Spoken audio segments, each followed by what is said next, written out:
Bonjour à tous et bienvenue dans cette nouvelle vidéo. Aujourd'hui, on va réaliser une recette qui ne sent pas le cramé. Je veux bien sûr parler des crèmes brûlées. Allez, c'est parti.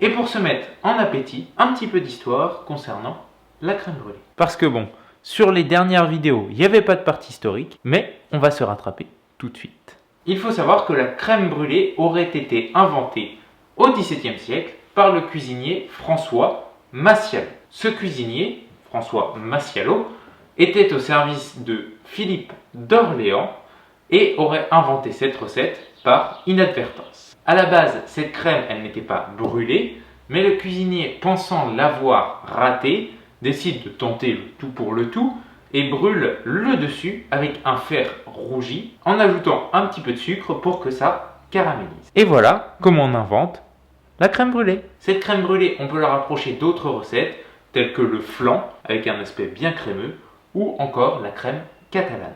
Et maintenant, place à la recette. Pour cette recette, vous n'aurez pas besoin de beaucoup d'ingrédients, 4 principaux. Alors, pour commencer, de la vanille liquide. Comme toujours, c'est pour donner du goût à notre crème brûlée. Vous pouvez la remplacer par des arômes de pistache, du praliné, du chocolat. Toutefois, attention, le chocolat, il va avoir tendance à épaissir votre crème et vous aurez quelque chose de plus compact. Et donc, il faudra rectifier en ajoutant un peu plus de crème. On parle du deuxième ingrédient, la crème liquide. 30% de matière grasse, c'est pas très bon pour le régime, mais c'est bon au niveau du goût. Ensuite, vous aurez besoin de jaune d'œuf et pour finir, du sucre, dans mon cas du sucre cassonade. Ce sucre cassonade, vous voyez, j'en ai une petite partie qu'on va venir mélanger avec nos jaunes et un autre pot qui va nous servir celui-ci à caraméliser nos crèmes brûlées. Pour la recette, c'est très facile, vous allez venir mettre à chauffer votre crème et on va la laisser bouillir et pendant ce temps on va mélanger les jaunes d'œufs avec le sucre et avec notre arôme de vanille.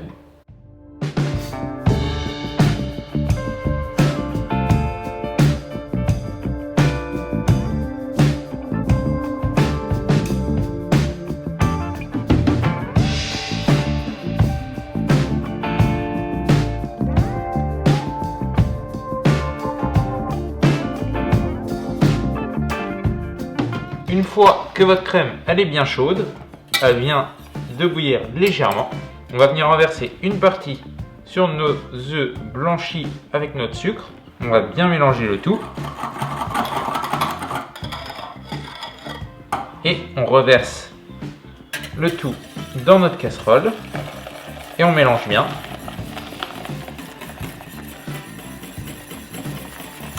Vous devez obtenir un mélange comme ceci. Vous voyez liquide, très souple, mais c'est normal puisqu'on va venir le cuire au four dans un bain-marie. Après avoir réalisé cette crème composée de crème liquide, de jaune d'œuf et de sucre et d'un peu d'arôme, on va venir pouvoir la faire cuire au four dans des petits ramequins comme ceci. Pour la cuisson, on va venir faire cuire nos crèmes au bain-marie, c'est-à-dire qu'on va mettre de l'eau dans le fond de notre plaque, c'est pour cela que j'ai une plaque à rebord haut, et on va venir faire cuire ça doucement pour éviter de faire des grumeaux. Une fois que vous êtes à cette étape-là, il faut que vous préchauffiez votre four à 160 degrés et que vous remplissiez votre plaque à rebord haut avec de l'eau.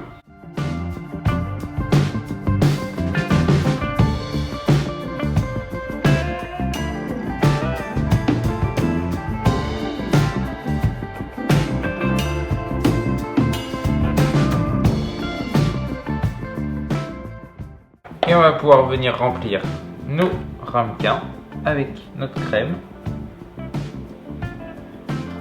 comme ceci. Donc vous voyez, il y a beaucoup de mousse sur les premiers.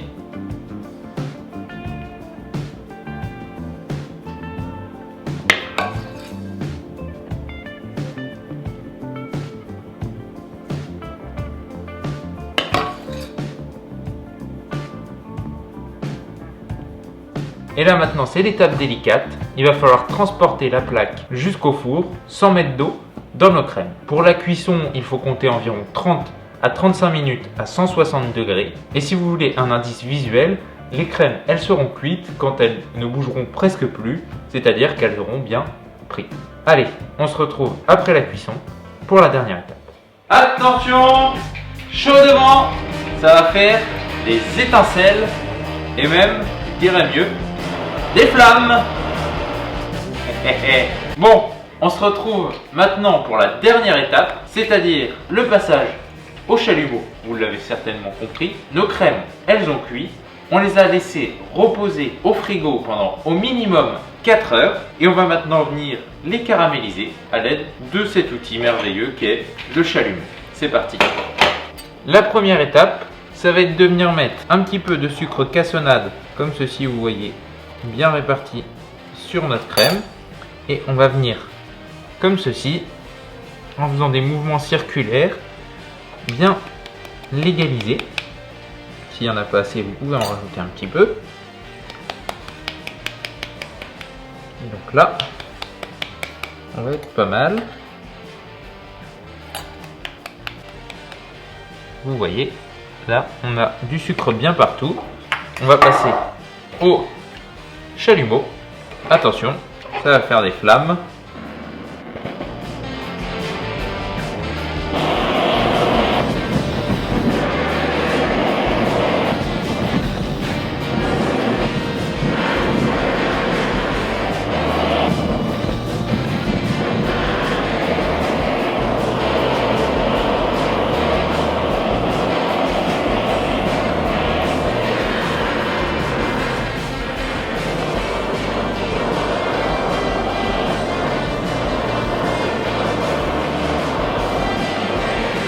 Et voilà, vous voyez, on a quelque chose de vraiment bien caramélisé équitablement. Et il nous reste une étape, le test de la cuillère. Vous allez comprendre. Attention.